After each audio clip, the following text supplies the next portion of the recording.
Innal hamdalillah nahmaduhu wa nusalli wa nusallim ala rasulihil karim wa ala alihi wa ashabihi ajma'in, amma ba'du.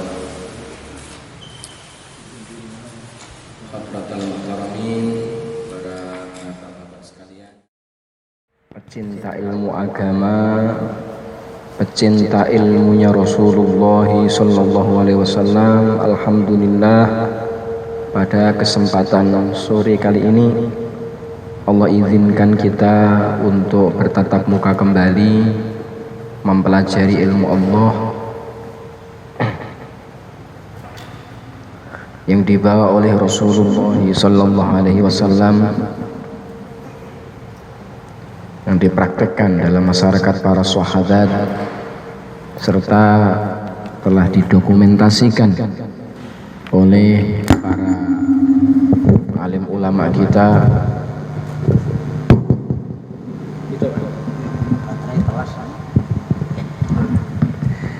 Sehingga dengan dokumentasi yang ada ini, alhamdulillah kita bisa mencicipi manisnya iman dan Islam, alhamdulillah.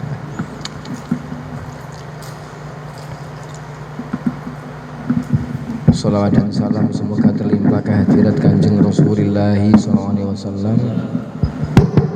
Semoga di akhirat nanti kita mendapat syafaat beliau, Allahumma amin.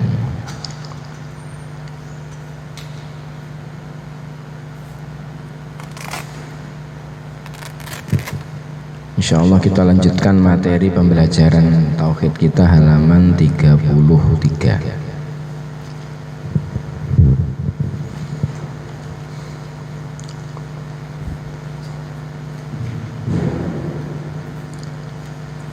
Seorang Rasul wajib memiliki sifat tabligh.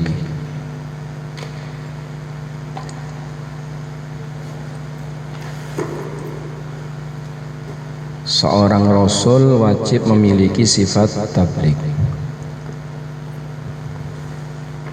Wajib bagi para Rasul mempunyai sifat tabligh, yaitu menyampaikan semua yang mereka dapat dari Allah sebagai perintah kepada masyarakat manusia, kecuali pada hal-hal yang mereka disuruh untuk menyembunyikannya dan yang disuruh memilihnya. Masing-masing dari hal-hal tersebut mereka tidak wajib menyampaikan kepada manusia, bahkan mereka wajib menyimpan dan sama sekali tidak wajib menyampaikan kepada masyarakat akan hal-hal yang mana mereka disuruh untuk memilihnya. Adapun lawan dari sifat ini adalah sifat kitman, yaitu menyembunyikan.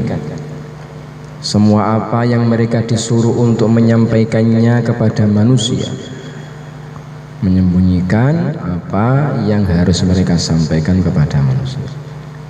Dalilnya, apabila mereka tidak mempunyai hal-hal tersebut, maka pasti mereka menyembunyikan, karena tidak ada perantara, tidak ada pilihan ketiga antara menyembunyikan dan menyampaikan.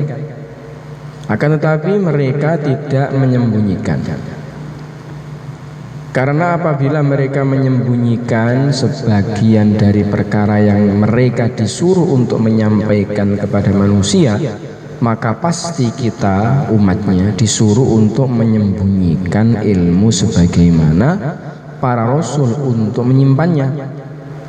Sebab Allah sendiri menyuruh kita untuk selalu mengikuti mereka. Hal itu terbukti dalam firman-Nya, wattabi'uhu la'allakum tahtadun, Al-A'raf 158. Dan ikutilah dia, Nabi Muhammad, agar kalian mendapat petunjuk.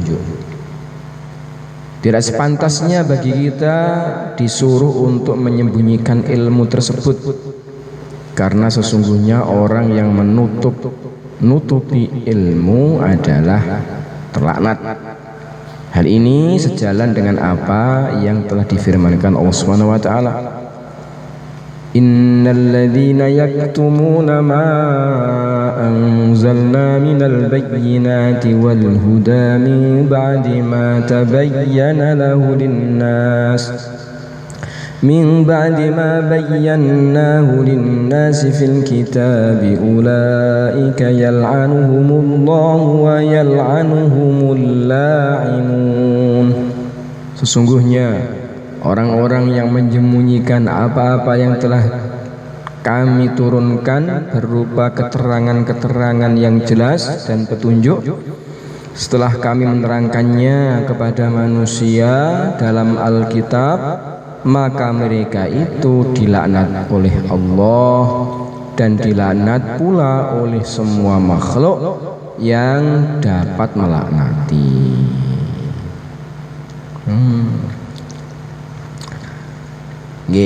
Kita wajib mangertosi, kita wajib tahu bahwa Rasul itu pasti memiliki sifat tabligh. Sifat apa? Tabligh. Ballagha yuballighu tablighan. Penyampaian. Nabi ini Rasul, utusan, diutus untuk menyampaikan amanah Tuhan. Nabi pasti menyampaikan. Nabi ini orang pilihan. Kalau sampai Nabi kitman, menyembunyikan, berarti Nabi tidak menyampaikan. Berarti Nabi sudah dikatakan sebagai orang yang khianat. Dan dalam penyampaiannya pun juga tepat, tidak ada kebohongan. Allah karim. Tabligh itu ada 3 unsur. Di sini mungkin akan kita bahas. Kita sering mendengarkan kata-kata dakwah dan tabligh. Ada amar ma'ruf nahi mungkar, terus ada taklim wa ta'alum. Niki kayaknya sepertinya itu sama, tapi beda nih. Tidak. Pertama tabligh. Tabligh ini ada mubalighnya. Ada siapa? Ada mubaligh. Mubaligh itu orang yang menyampaikan. Nanti ada lagi namanya mubalagh bih. Orang apa itu? Materi yang akan disampaikan. Kemudian ada mubalagh ilaih, orang yang menerima penyampaian.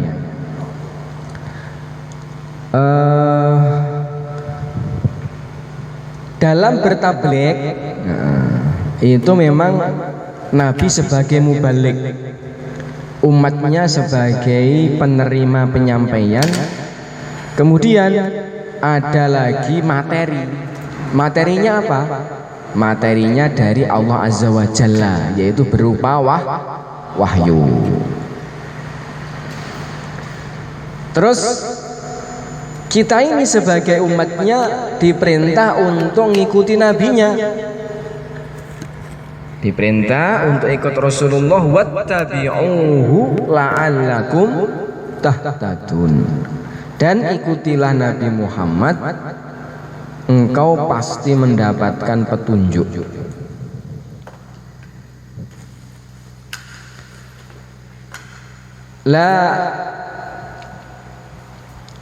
Sehingga ballighu anni walau ayah, sampai Nabi itu, setelah umatku, sampaikanlah apa yang kalian dengar, kalian dapat dariku, walau ayah, walaupun 1 ayat. Ballighu anni walau ayah. Ballighu anni walau ayah. Terus kita sering kalau pas Badang ngasar jauh lah ya. Pas jauh lah ini bagaimana ya, nanti sebagian ada yang di dalam, sebagian ada yang di luar. Nanti di luar ada namanya mutakalim. Mutakalim adalah penyampai risalah kenabian. Apa?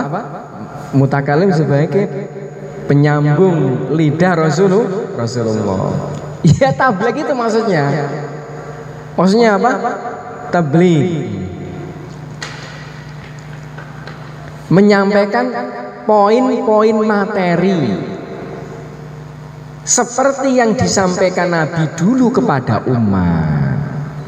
Tentunya materinya terambil dari Quran dan hadis, teks Quran hadis atau mafhum dari Quran dan al-hadis. Jadi ada bahan, ada yang menyampaikan, ada yang menerima penyampaian. Assalamualaikum Pak. Waalaikumsalam. Alhamdulillah Pak, kita ini adalah saudara yang diikat dengan kalimat la ilaha illallah. Al muslim akhul muslim, gitu. Hadisnya gimana? Al muslim akhul muslim. Pak, ini bagaimana kita ini hidup di dunia membutuhkan bekal, sandang, pangan, papan, pernikahan, tempat tinggal, yes, kendaraan. Maka di akhirat nanti kita juga akan membutuhkan bekal. Bekal kita apa Pak? Iman dan amal soleh. Ini tabligh ini masih menyampaikan materi-materi. Ini menyampaikan materi-materi agama. Disampaikan bahwa dunia ini sementara, akhirat selama. Wal akhiratu khairu wa abqa. Akhirat lebih bagus dan lebih kekal. Wa mal hayatud dunya illa mata'ul ghurur. Dunia ini hanya perhiasan yang menipu. Banyak.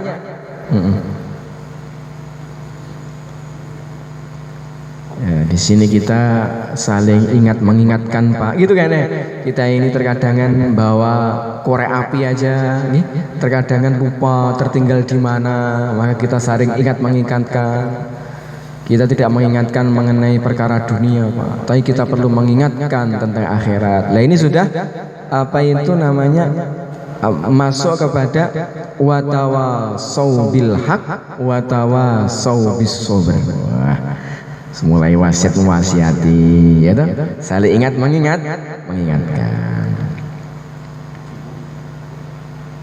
Wal asri innal insana lafi khusr illal ladzina amanu wa amilus solihat wa tawasau bil haq wa tawasau bis sabr. Maaf Pak, walaupun kita ini hidup di dunia, kita memiliki keindahan dunia, kemegahan dunia, pangkat, derajat dan semuanya, kehormatan yang luar biasa, tetapi ini semua akan kita tinggalkan. Kita akan menuju kampung akhirat yang selama-lamanya. Nah, ini ada wasiat takwa di situ.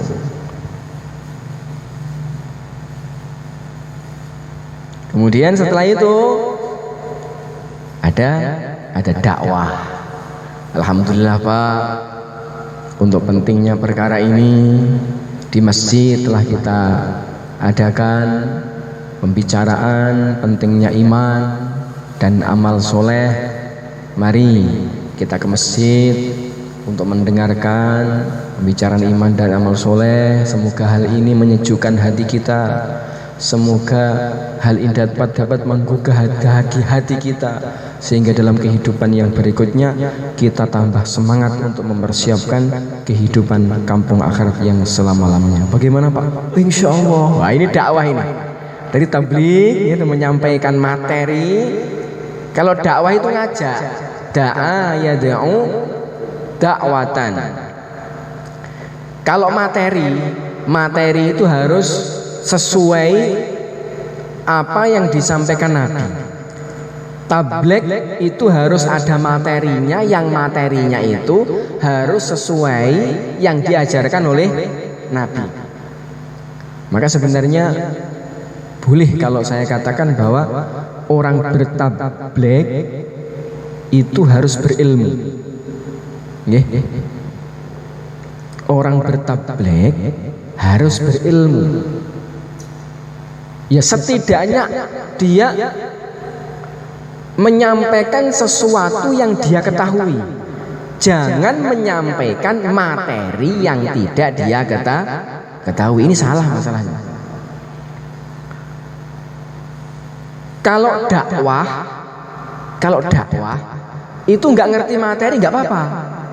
Ini saya harap di sini bisa membedakan teman-teman yang semangat dakwahnya luar biasa ini. Kalau untuk tabligh itu harus tahu materi. Begini, misalkan kita mau menyampaikan tentang hadisnya Nabi. Kita ini sebagai orang yang hidup dalam bermasyarakat itu harus saling menghargai, saling tolong menolong antara sesama, terutama dengan keluarga. Sebagaimana yang disabdakan oleh Rasulullah SAW, "Man kana yu'minu billahi wal yaumil akhir falyukrim jarahu." Barang siapa yang beriman kepada Allah dan hari akhir, hendaklah dia itu memuliakan tetangganya. Kalau bisa menukil hadisnya, tukil, nggak apa-apa. Tapi kalau nggak bisa, boleh menggunakan mafhum. Saya pernah mendengar sebuah hadis dari Nabi yang mafhumnya seperti ini. Nah, itu materi itu. Kalau materi harus tepat. Materi harus tepat.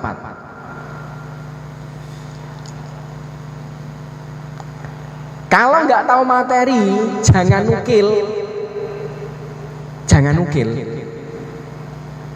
Ini Nabi itu pernah mengatakan loh, itu kalau nggak salah, kurang lebih kira-kira ya, semoga aja benar.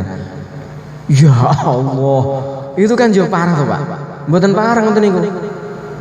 Kalau mau tabligh, mau menyampaikan materi itu harus tahu paling nggak mafhumnya. Tadi saya kok membaca di kitab Fadilah Amal, saya nggak hafal Arabnya, tapi mafhumnya saya tahu. Sampaikan bahwa sepagi sepetang di jalan Allah Azza wa Jalla itu kok pahalanya lebih baik daripada dunia dan seisinya. Itu ada hadisnya itu. Saya tahu tempatnya, cuma saya nggak hafal hadisnya. Nggak apa-apa gitu. Menyampaikan mafhum hadis, menyampaikan materi. Begitu. Berbeda dengan dakwah. Kalau dakwah itu mengajak, ini lebih longgar.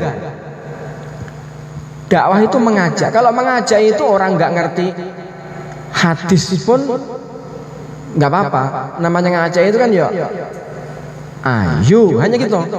Ayo. Apa itu? Melambaikan tangan. Ini ngajak udah. Narik tangan ke masjid. Ini ngajak sudah.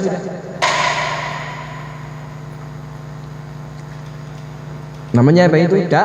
Dakwah. Jadi dakwah itu lebih umum, bahkan ud'u ila sabili rabbik bil hikmati wal mau'izatil hasanah. Berdakwahlah kepada orang lain supaya orang-orang mau menuju ke jalan Tuhanmu, menghadap Tuhanmu, menghamba kepada Allah Azza wa Jalla dengan hikmah, bijaksana. Bijaksana itu singkatnya enak. Bijaksana itu enak. Orang yang diajak itu nggak merasa tersinggung. Orang yang diajak itu merasa klik, seneng, gitu. Kemudian kalau ngasih mau'idhah wal mau'idhatil hasanah, mau'idhahnya itu dengan bagus, dengan lemah lembut, seperti yang diajarkan dalam bertabligh gitu. Lainnya lebih umum. Itu ada seorang kisah seorang dai yang ngajak preman untuk sholat, Maka ketika lewat apa dia cuma senyum. Apa senyum-senyum? Enggak. Aku ini seneng sama kamu aja gitu. Pertama, karena orang ini galak banget ini. Dan ini yang santri yang biasa ke masjid ini, dia juga mikir-mikir ini kalau langsung tak ajak untuk sholat nggak akan mau. Bahkan saya bisa ditempeleng. Maka dia setiap lewat itu hanya senyum. Loh, senyum. Lewat lagi. Loh, senyum. Sini. Kenapa senyum-senyum sama saya? Enggak. Aku ini seneng sama kamu. Oh, ya udah, sana. Berikutnya udah mulai memberanikan diri. Assalamualaikum. Assalamualaikum. Lama-lama juga Waalaikumsalam. Lama-lama apa? Waalaikumsalam. Udah sana. Cari perhatian. Terus lama-lama akrab. Setelah akrab diikrom. Saya mau ngopi ke warung, mau nggak nemani? Akhirnya mau. Ngajaknya apa? Ngopi, mau ngopi. Dan pandai ini, dai ini, dia kalau ngajak ngopi itu menjelang sholat. Jadi waktu-waktu menjelang sholat. Jadi seperempat jam sebelum sholat itu ngopi.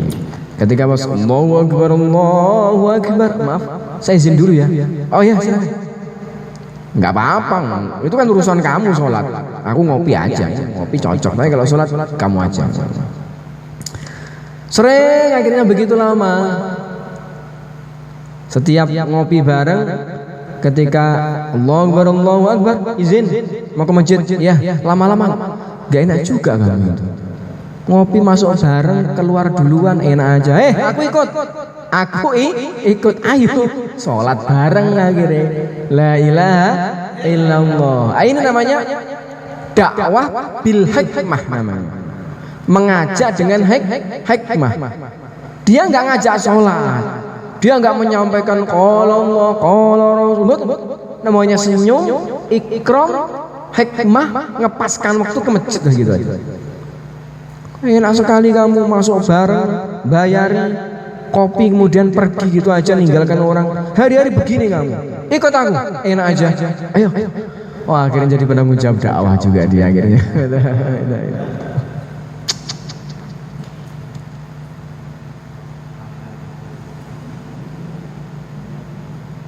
Nah, jadi kalau dakwah itu lebih umum. Materinya itu bisa comot sana comot sini dan bisa dimodif. Yang penting orang jadinya baik, udah begitu aja. Tapi kalau sudah mau menyampaikan materi tabligh itu harus apa? Harus tepat materinya. Ini materinya harus begitu.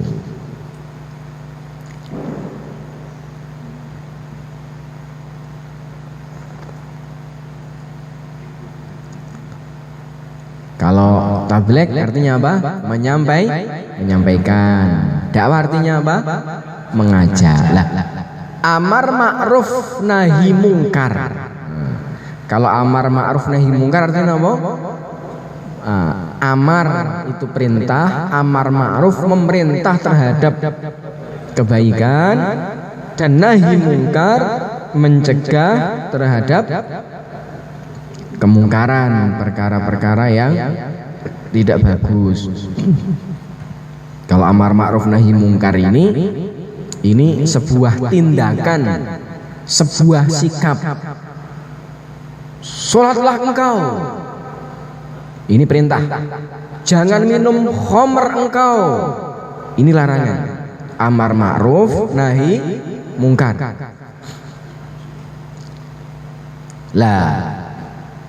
Amar ma'ruf nahi mungkar ini kalau untuk orang tabligh itu diramu, dan sebenarnya ini masing-masing kan definisi nggih.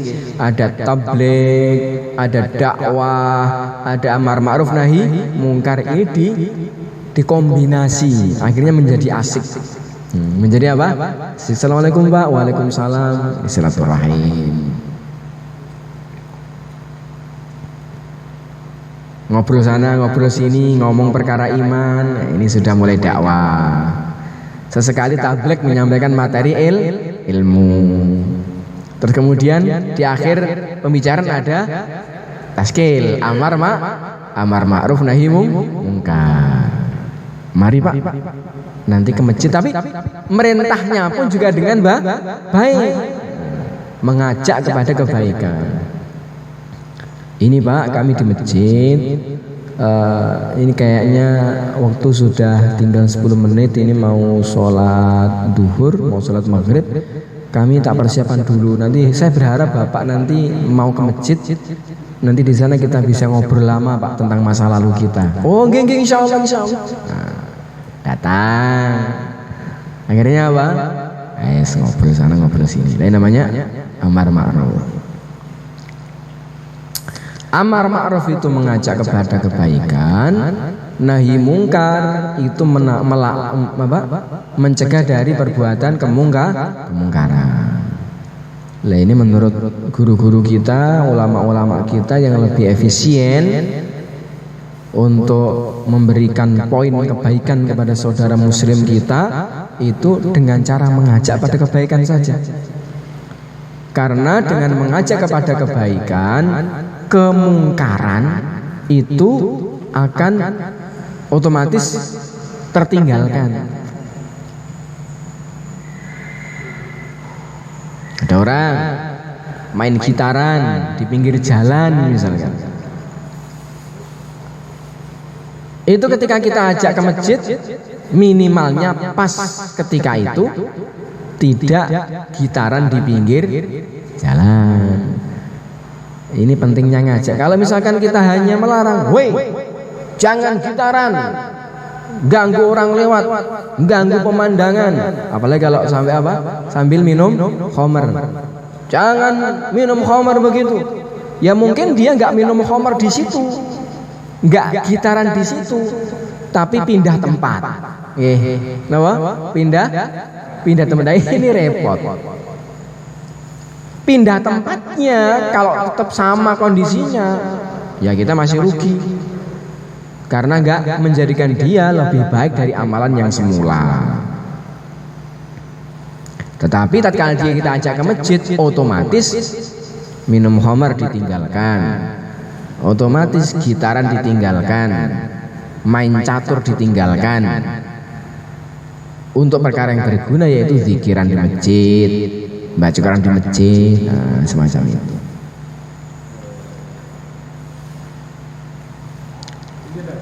Siap. Undangan JJ Pak, undangan apa nih? J.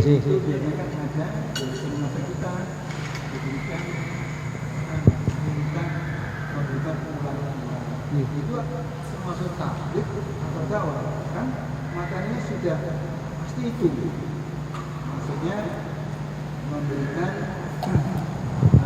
hal-hal yang baik kepada remaja. Ular. Nasihat ini kok masuk ke nasihat Pak. Masuk kepada dakwah dan ada tabliknya di situ itu. Jadi makanya dalam satu event, dalam satu pertemuan acara ngasih mau'idhah hasanah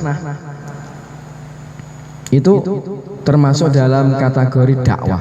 Ud'u ila sabili rabbika bil hikmah wal mau'idhatil hasanah.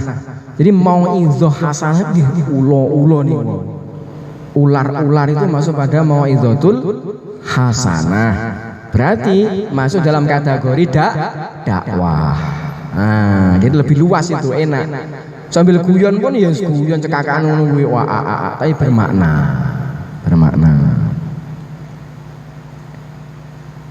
Nah, dalam Mbah ular pitutur luhur. Nggih. Jadi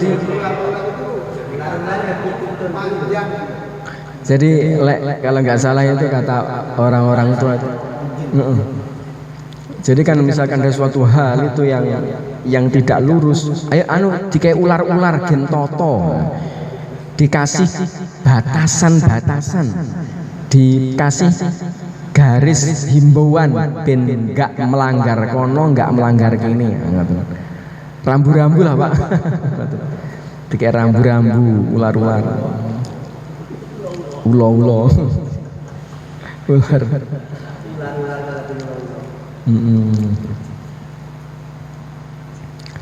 Nah terkadang kan dalam mau'idhah begitu juga ada muatan tabliknya.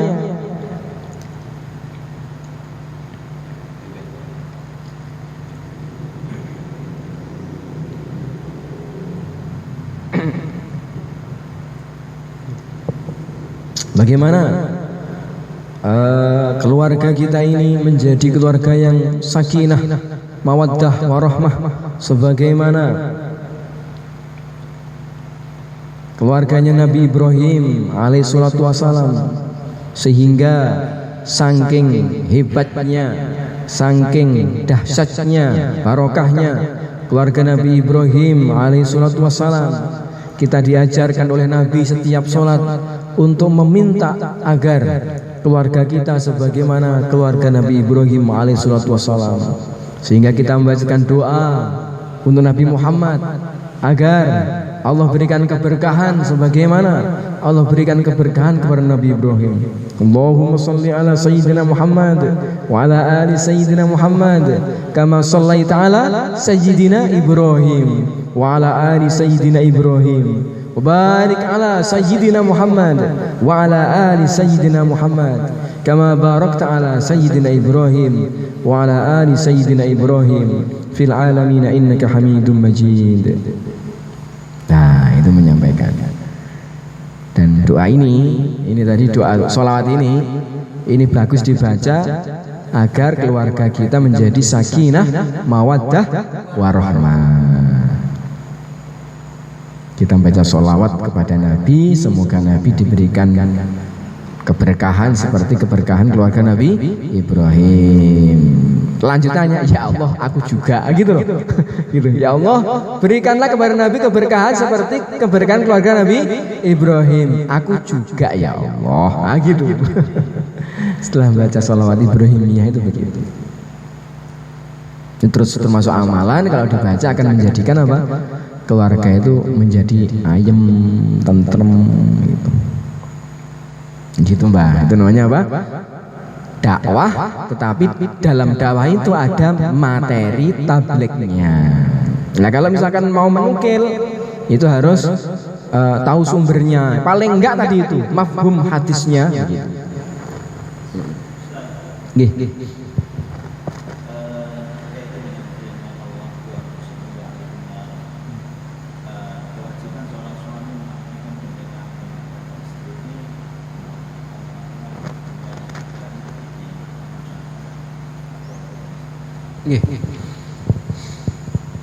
Ku anfusakum wa ahlikum naro. Jagalah diri kalian dan keluarga kalian dari api neraka supaya terselamat dari api neraka. Iya. Oke, sekarang namanya penjagaan itu ya sekarang. Karena begini Bapak sekalian, dunia ini merupakan referensi. Seperti apapun kehebatan akhirat, ada surga, ada neraka, itu referensinya adalah amalan dunia. Kenapa engkau masuk surga? Karena dulu di dunia aku taat. Kenapa engkau masuk neraka? Karena dulu aku di dunia tidak taat. Jadi menjaga keluarga supaya terselamat dari api neraka itu maknanya saat ini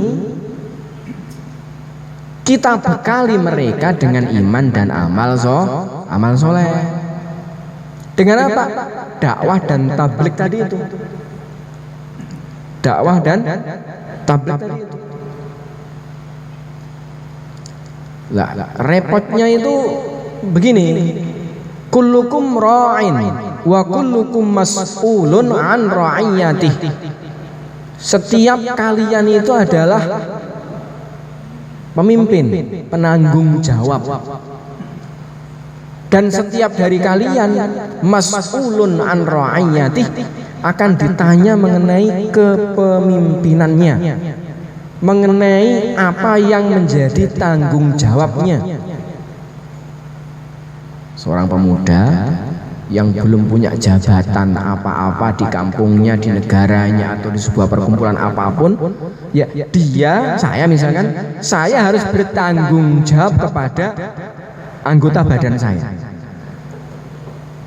Karena apa? Aku punya hati, aku punya fikir. Yang harokatul jasad, gerak jasadku ini adalah ngikut kontrol otak dan hati.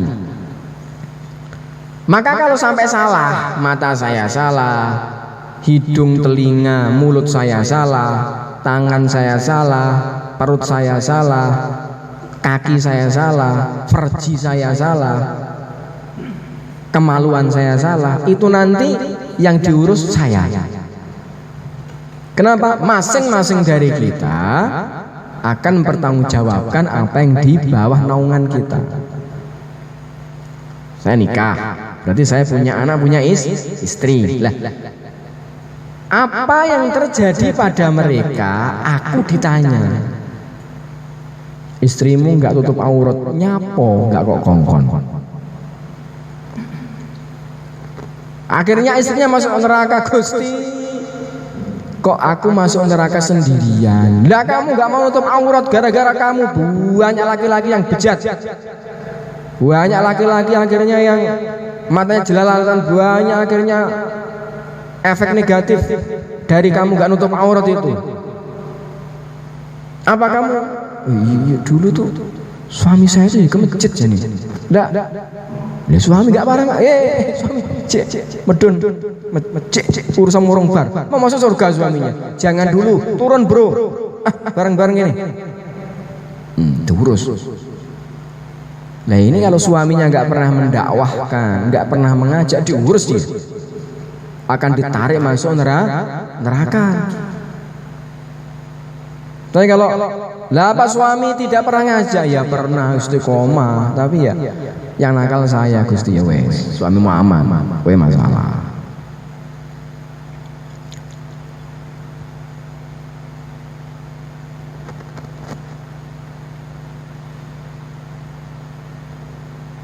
Jadi kita akan mempertanggungjawabkan diri kita dan ahli keluarga kita. Maka dakwah kepada orang lain itu ya mudah gitu loh. Tetapi yang berat itu mendakwahi ahli keluarga kita. Makanya perlunya hikmah. Lah, ulama-ulama kita memberikan solusi dengan apa? Ada program taklim harian rumah, ada taklim masturoh, nanti ada bayan masturoh, nanti ada keluar 3 hari. Itu lumayan, itu tuh proses minimalnya. Semoga aku nanti di akhir nggak dituntut. Kenapa? Aku sengaja. Kau suruh bu, kita aja lah misalnya.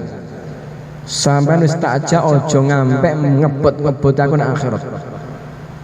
Kalau kamu nggak taat, itu bukan urusanku loh ya. Iki cara kerenge ngoten niku, tapi yo mosok ngono kuwi.